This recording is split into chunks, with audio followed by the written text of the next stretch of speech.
Hey there, it is that time of year again. It is casserole season, so today I'm going to be showing you 5 new dump and go casseroles. These are seriously some of my all-time favorite casseroles yet. All you have to do is dump the ingredients into your casserole dish, bake it in the oven, and then there you go. You have a delicious meal to throw onto your kitchen table, so I hope you enjoy it, and let's go get to it. My daughter can't get enough of this pizza pasta bake, so that's what we're starting out with today. To my 9x13 baking dish, I sprayed it with plenty of nonstick spray. Then I tossed in our 1 pound of elbow pasta noodles, or you could really use any type of pasta you like, but my daughter just loves those elbows. Next, I added in 24 ounces of marinara sauce, and to get out any of the remaining marinara sauce in the jar, I added in a little bit of water, but you will need 3 cups of water total for this recipe. After I tossed in the water, I added in our sliced pepperonis.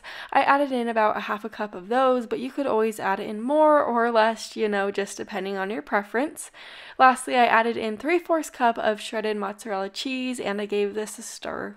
You do want to cover this tightly with aluminum foil, then bake this in a preheated oven to 425 degrees for about 25 minutes. After those 25 minutes of baking, remove the aluminum foil, then sprinkle on a little bit more mozzarella cheese, and I like to add a little bit more pepperonis on the top at the end. Then bake this in the oven for an additional 15 minutes.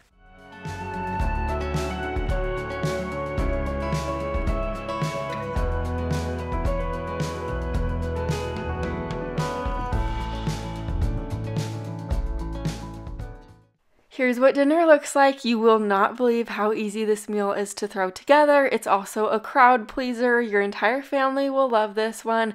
Also, your neighbors will probably love it too. And then I served it alongside of a side salad with spring mix, tomatoes, croutons, dried cranberries, and a little bit of ranch. Now we're getting started on this Fiesta chicken, and it has to be one of my all-time favorite casseroles. In this big bowl, I have 4 cups of cooked shredded chicken. I cooked up my chicken in the Instant Pot, then I shredded it from there, but cook up your chicken however you choose to do so. I tossed in 1 cup of uncooked instant rice. Next, 1 can of undrained rotel. For the seasonings, 2 tablespoons of taco seasoning. Then you'll add in 3 tablespoons of milk. And if my voice has been sounding funny, I am sick again. I have a cold, darn it. Now I'm going to be tossing in 1 can of drained corn. The last few things you'll add in is 1 can of cream of chicken soup, a can of drained and rinsed black beans, and lastly, 1 cup of shredded sharp cheddar cheese. Give this a good stir.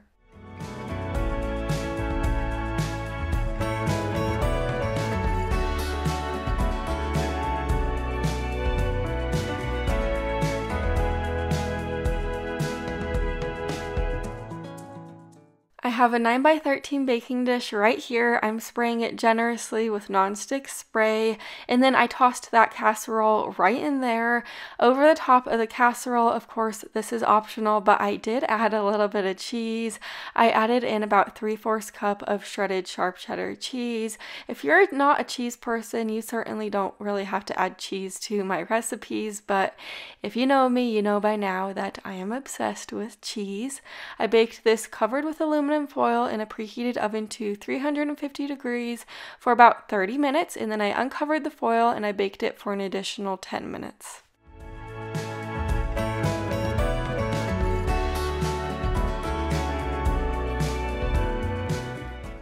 I really love meals that you could top with your favorite toppings, so we topped this with guacamole, sour cream, tomatoes, lime, and cilantro, but top yours with anything that you enjoy. This is so flavorful and good, and it makes amazing leftovers.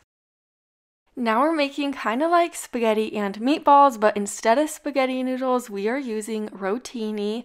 So to my 9x13 baking dish that I sprayed with nonstick spray, I added in my 16 ounces of rotini, and then my 24 ounces of marinara sauce, followed by 3 cups of water.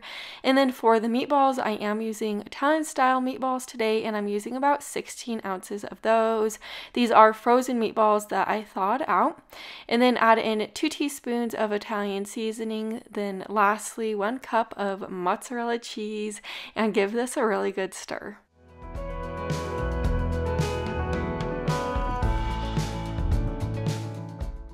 You're probably way better than me at stirring, but as you could see, I was struggling pretty hard with stirring this all together, but just stir it up to the best of your ability. I put aluminum foil over the top and I baked this covered on 425 degrees for about 35 minutes. After those 35 minutes, I removed the aluminum foil, sprinkled about 3/4 cup of mozzarella cheese on top.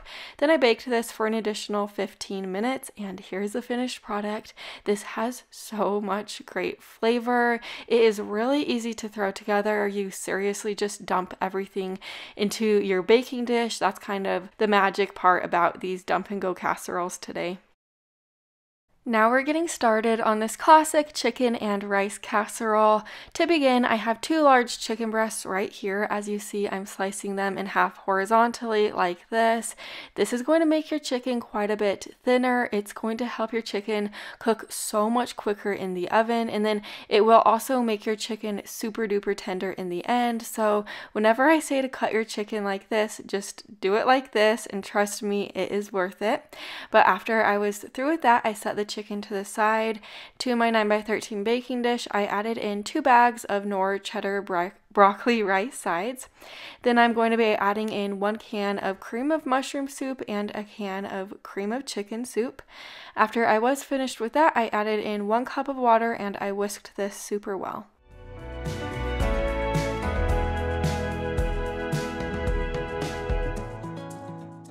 Place the chicken over the top in your baking dish, and you don't want your chicken to overlap, just kind of place it next to each other because you do want your chicken to cook evenly.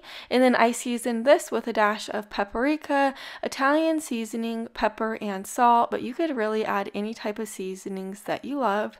This next part is optional, but I am adding a can of cheddar cheese soup over the top. I don't typically cook with this type of cheese soup, but I decided to try it this time and it was pretty good, but like I said, it's optional. I covered this with aluminum foil and I baked it on 350 degrees for about 45 minutes.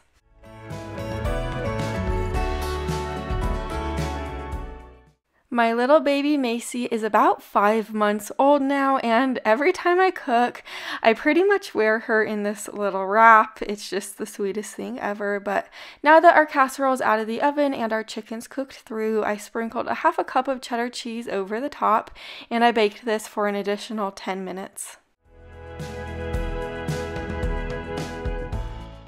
I really did intend to serve this dinner with some steamed broccoli on the side, but when I opened up my fridge, I could not find any broccoli in there, so I must have forgot it when I was at the grocery store. I just didn't buy it, but this has amazing flavor and it is a wonderful go-to chicken and rice casserole.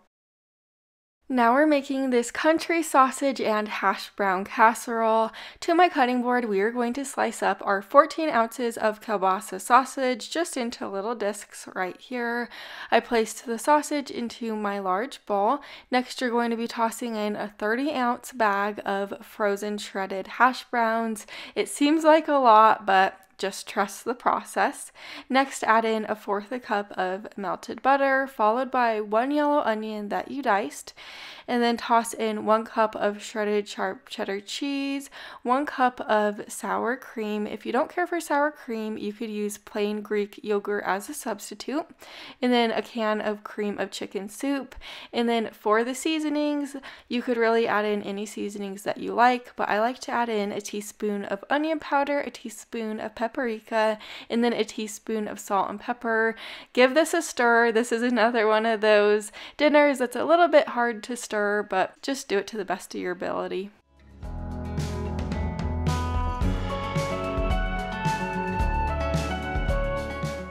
Now that everything is coated well, you are going to pull out a 9x13 baking dish, spray it with nonstick spray, and then add that casserole right in there. You are going to bake this in a preheated oven to 350 degrees for about 40 minutes. I do want to let you know all these casseroles that we are making today are so easy to double or half. So if you want to make them for a larger amount of people, or if you want to make one for your freezer, you can, but here's the finished product. I put some cheese over the top and I let it melt down at the very end. You can make this for breakfast, lunch, or dinner. It also makes for great leftovers the next day. I served it alongside of some sliced up strawberries. I have so many more videos like this on my channel, so make sure you subscribe down below the video so you don't miss any more in the future, and I'll see you in the next one. Bye for now.